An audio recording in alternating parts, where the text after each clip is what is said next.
Hello everyone.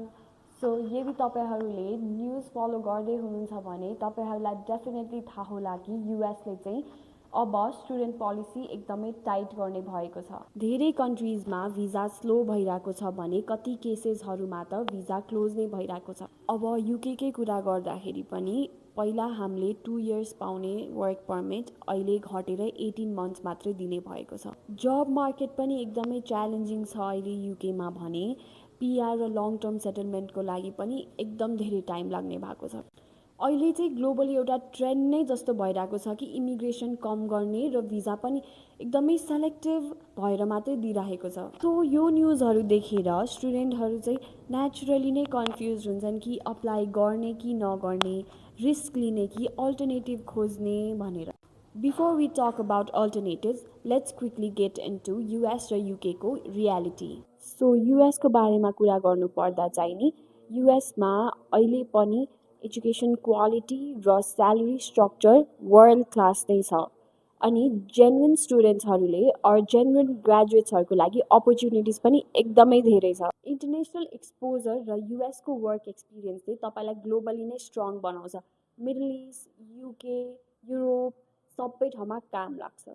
UK को केसमा UK अहिले पनि अप्लाई गर्न मिल्छ but in specific conditions. If तपाईसँग इन डिमान्ड स्किल छ जस्तो कि cyber security, IT, financial risk management, तपाईहरुको लागि युके राम्रो हुन सक्छ। बट इफ तपाई मार्केटिङ, बिजनेस या अरु कुनै जेनरिक कोर्सेस पढ्न खोज्दै हुनुहुन्छ भने sorry to tell you but अहिलेको लागि युके चाहिँ बेस्ट चोइस होइन।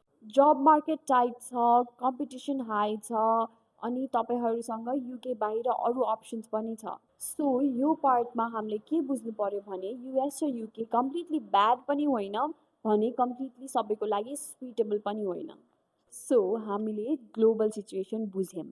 युएस युके जस्तो कन्ट्रीजहरुमा इमिग्रेसन टाइट भइराको छ र स्टुडेन्ट्सहरु नेचुरली कन्फ्युज हुनुहुन्छ कि अप्लाई गर्ने कि वेट गर्ने। But the answer is not stopping your plans. The answer is choosing a smart, student-friendly alternative. अनि त्यस्तो एउटा country that fits perfectly in this current trend is Georgia. Georgia युरोपमा located छ तर इमिग्रेसन प्रोसेसहरु अरु कन्ट्रीजहरु जस्तो हाई छैन।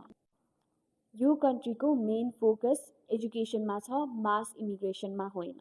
That's why अहिले स्टुडेन्ट्सहरुको लागि जोर्जिया एकदमै स्टेबल र प्रेडिक्टेबल डेस्टिनेसन हो। प्रोफाइलको बारेमा कुरा गर्नु पर्दा Georgia accepts gap and also low GPA students and also in some cases ISPT is not needed. Tuition fee पनि flexible छ, semester wise पे गर्न मिल्छ अनि in some cases 50% tuition fee pay गरेर पनि तपाईहरुले आफ्नो स्टडी स्टार्ट गर्न सक्नुहुन्छ। भिजा प्रोसेसिङ पनि फास्ट छ, अराउन्ड 30 to 40 days अनि ओभरअल भिजा सक्सेस रेट पनि एकदमै हाई छ। But let me be very clear, Georgia सबैको लागि होइन। If your goal is quality education, European exposure, smooth visa process, draws future mass step-by-step growth, Georgia is a very smart starting point. And right now, for many students, Georgia makes sense. For more information, contact us. We are located at Gathagar, Bhaktapur.